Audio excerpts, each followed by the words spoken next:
If you are the type of girl who having a crush feels like it's crushing you, I mean that so seriously. Or like you can't talk to someone attractive without it seeming like you're doing too much. Then you also have to be dry with them, but you also have to show interest. There's too much, okay? Whole summer, guys, I think I've gone through like a little metamorphosized butterfly period where I've learned a bunch of stuff. So let's walk it out together. Welcome to Nids Secret. Shh, it's a secret. We're together. We're gonna stop living life in spectator mode and start doing the things we actually want to do.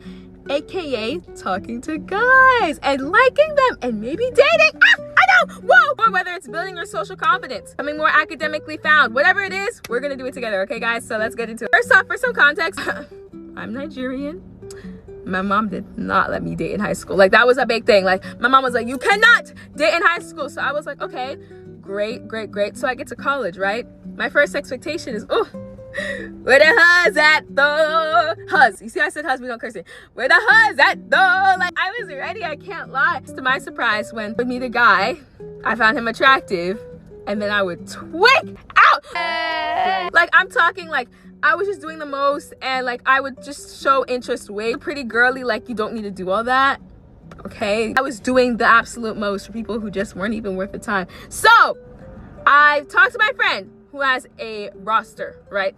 A long, okay, not a long roster, but she has a roster. And I was like, okay, girl, how do you do a roster? I don't want to have a roster, but I think it's a art to be able to talk to guys being detached, you know what I mean? So I was talking to her and she was like, okay, you have to have a strict program. So what does that mean and what does that look like?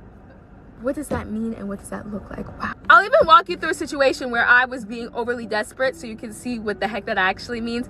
For example, there was a guy. Woo!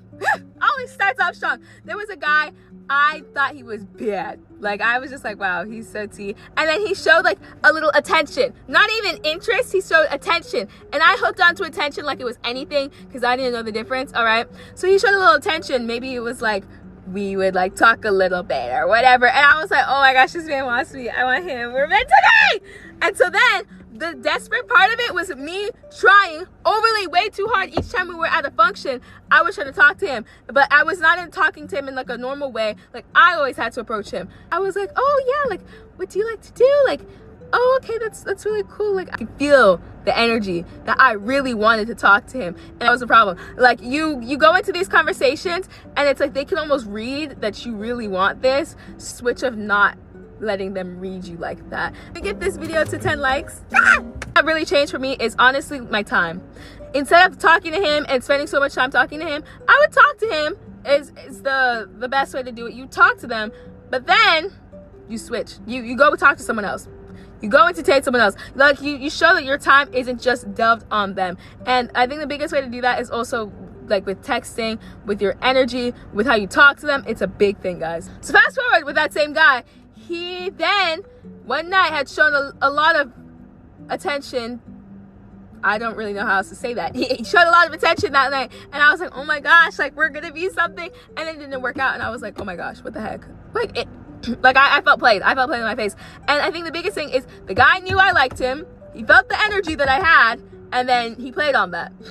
So we're gonna focus on how to not do that anymore, okay? Because you're not gonna get me again. You're not gonna get me. And this summer I was like, okay, I need to learn how to talk to guys normally and talk to them that I think that I'm attracted to, have these situations with them, and then kind of learn what detachment is. And I talked to my friend with the roster, and she was like, you need to learn how to run a strict program. And I was like, okay, cool, but like, what is that? Because for some people, it's like, oh, you can't text them back an hour and a half, or you can't whatever. And I was just like, that's just doing too much. And it's like, no, running a strict program means you look at your values, whatever values that you have or do or don't like, based off of how men have treated you in the past, and you make it a part of your like rule book. Like, for example, if you, I know you've been in this situation, girl.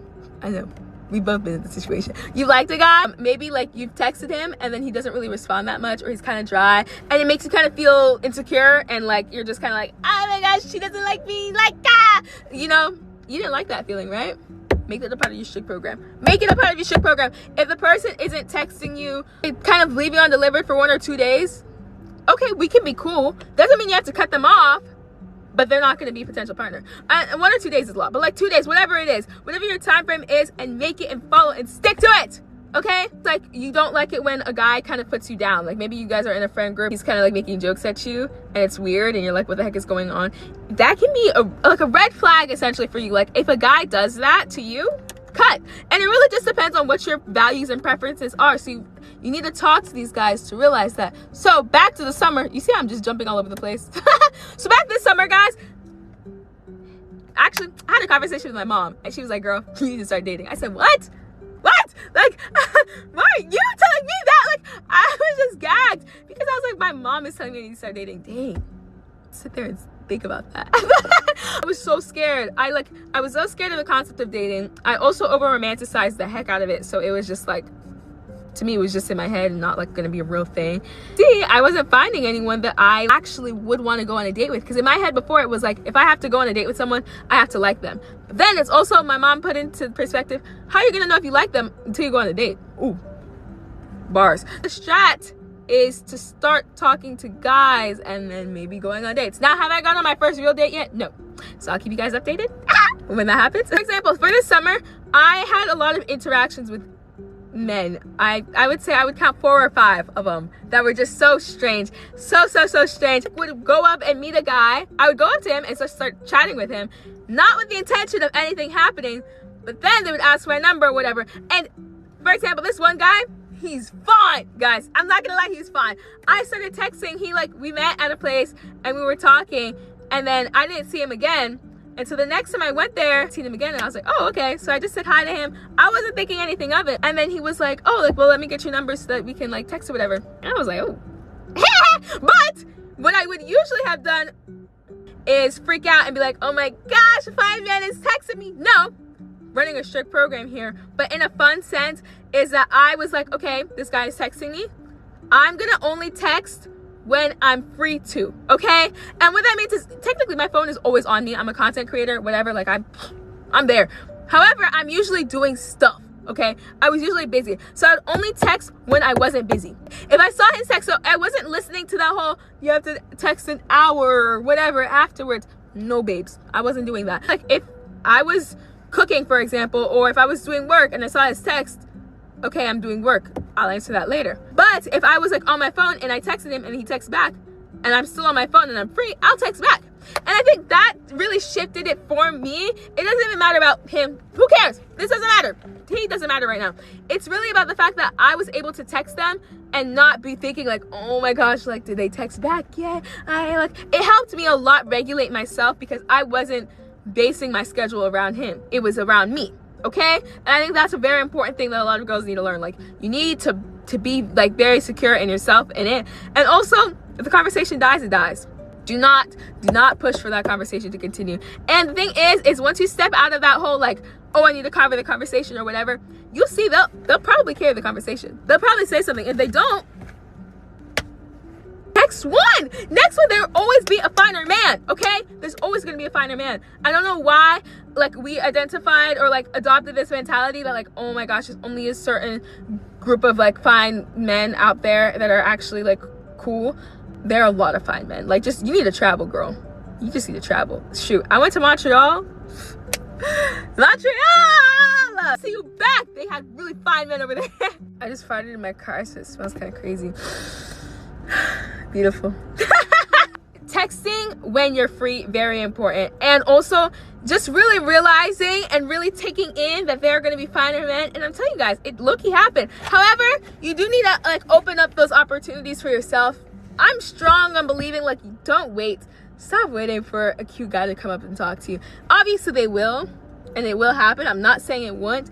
But if you find a guy cute, take that in your own power.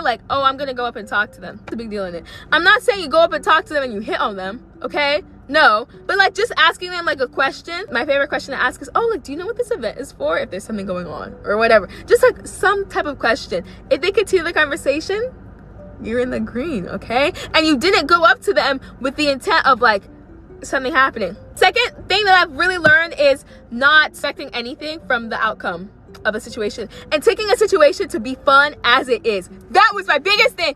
I would have, before in the past, I would have these interactions with the guy and then I would kind of be oh, what are we now? Nothing. Why are you asking? I wouldn't ask them that, okay? But in my head, I was like, ooh, what are we? Like, you know, we just went out together, we hung out, like, what are we? Ah! No, you're nothing until you're something. And I think it really is very important to take guys or whatever's going on at face value. If you guys aren't dating, then you're not dating. If you're going on dates and you're not dating, you're not, you know what I mean? For example, and it really helped me, like, just really being able to have fun in the moment. I went line dancing with this guy. I met him at this pub. Weird situation there, but we had gone to go line dancing together. Ooh, I really hope none of them see this.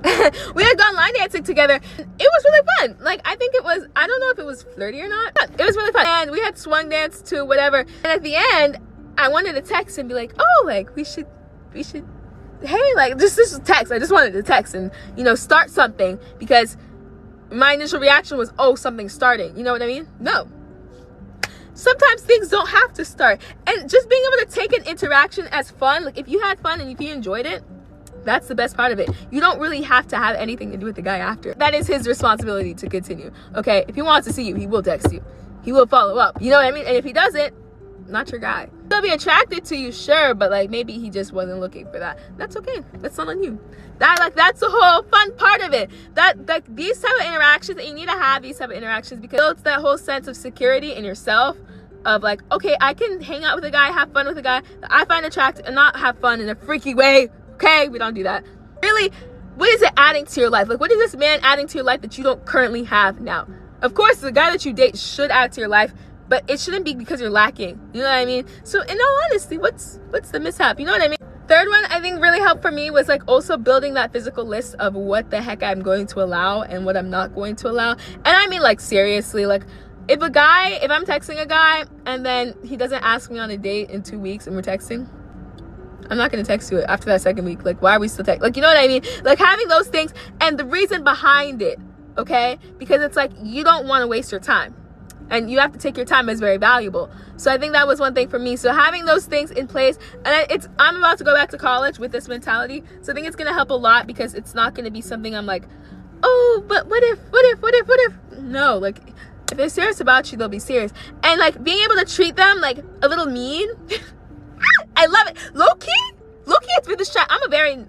I would say I'm a nice gal, okay? I like to be nice and friendly and warm to everyone. However, with guys, I've learned to be a little more sassy. Like, a little more just like, what are you doing? Like, what's your problem? Like, you know what I mean? Just like, kind of mean towards them. It low-key works. It's low-key the less like, oh, like, how are you doing? Like, whatever. You can just be like, I don't care. Like genuine that I don't care mentality, but say it to their face. Like, if they compliment you and you're like, oh, you look like really pretty, you'll be like, appreciate it. Like, you know, just something like, appreciate it. Like, just something so common they said or whatever they're doing isn't affecting you, even if it is, okay? Even if it is. And you can be appreciated, and you can give a little quippy thing yourself. Be like, that shirt doesn't look terrible on you. Like, I guess. Like, see, that's a little banter. I've also learned to start being flirty and to not hate it. Flirting is very scary, and it's something I really hated to do. But for example, what is flirting? Eye contact, I've become a lot better at it. You just have to keep staring at them. Where am I looking right now? I'm looking at you. You have to you're talking, and you're gonna realize they're probably more nervous than you when you're looking at them, because you're just so face card. Like, your face card is T, girl. I'm talking to you. Yes, what's scary, girls? I know it's scary, guys. It doesn't have to be as bad as we're making it out to be. And truly treat this person as an addition to your life. And if they're not in your life, they're not. No harm, no foul. Just have fun with it, okay? I'm gonna keep you guys updated on any lore that I have, okay? Because I think that would be fun. But make sure to subscribe for more. Love you guys.